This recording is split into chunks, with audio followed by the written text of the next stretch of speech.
Bonjour, je suis Hubert Negret, je suis à la fois critique de cinéma et producteur de films, réalisateur de documentaires aussi.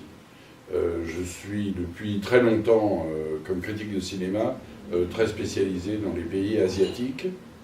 Et comme réalisateur de documentaires, j'ai réalisé beaucoup de documentaires sur les cinématographies asiatiques, pays par pays. C'est une chose que je fais maintenant une fois par an, quasiment un documentaire sur un pays asiatique.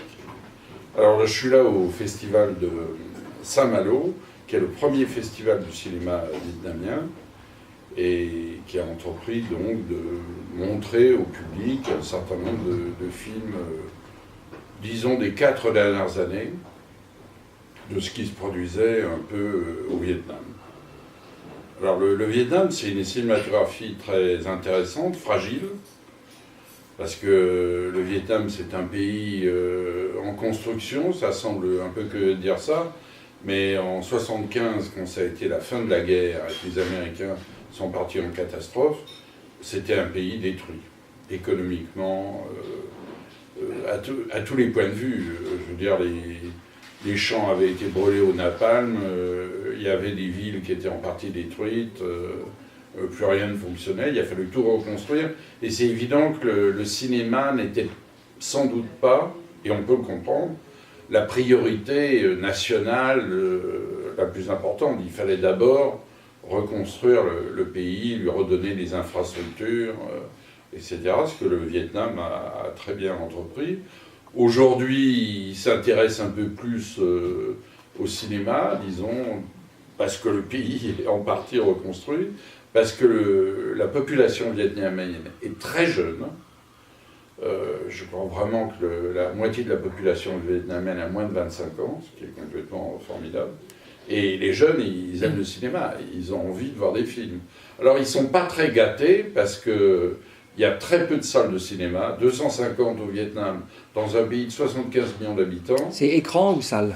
Écran. Écran. Ouais, donc, c'est rien du tout. Considérez qu'à Paris, première ville de France d'un pays de 65 millions d'habitants, il y a 500 écrans. Le double, ouais.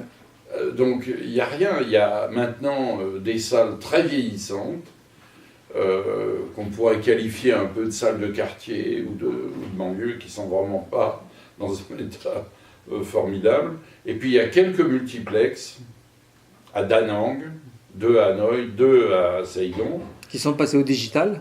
Qui sont toutes équipées en numérique. Et elles se sont créées en numérique. Ouais. Hein, elles sont récentes. Elles ont moins de 5 ans. Ouais.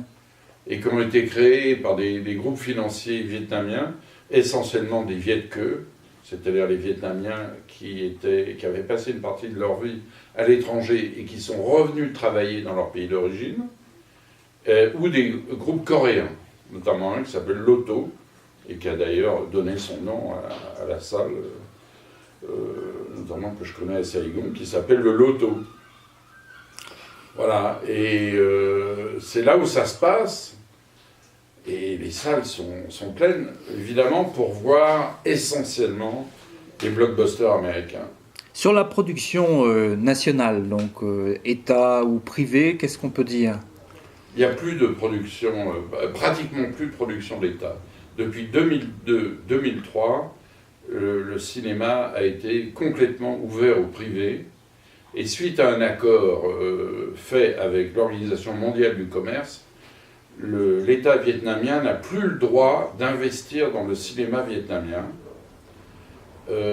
à l'exception de 2 ou 3 films, disons, commémoratifs chaque année. En 2002-2003, le cinéma a été totalement ouvert au privé au Vietnam.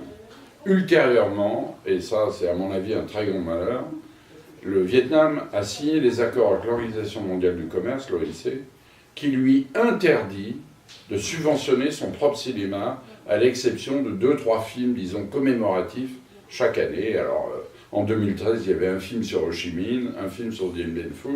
Voilà, c'est les grands événements de leur histoire. Mais en dehors de ça, ils ne peuvent pas intervenir dans la production des longs métrages.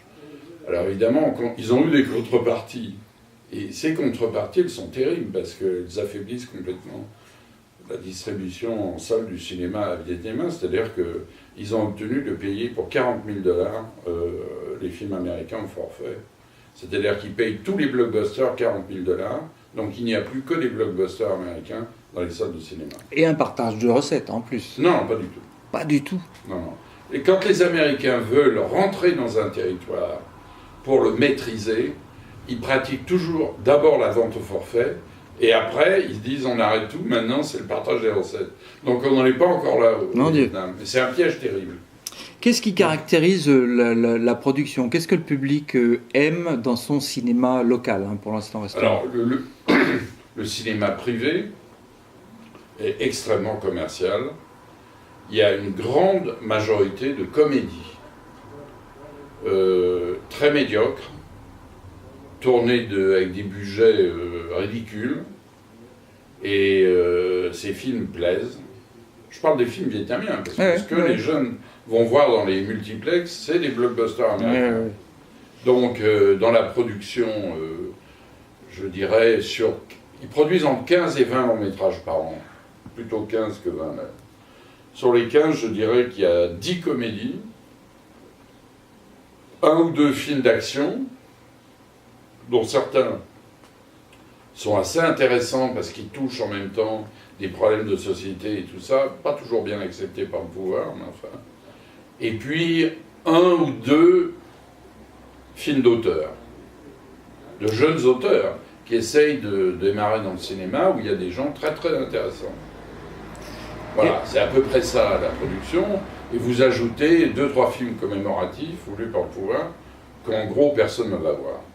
Alors, comme le métier de distributeur n'existe pas là-bas, comment il se débrouille? Comment le public est au courant Il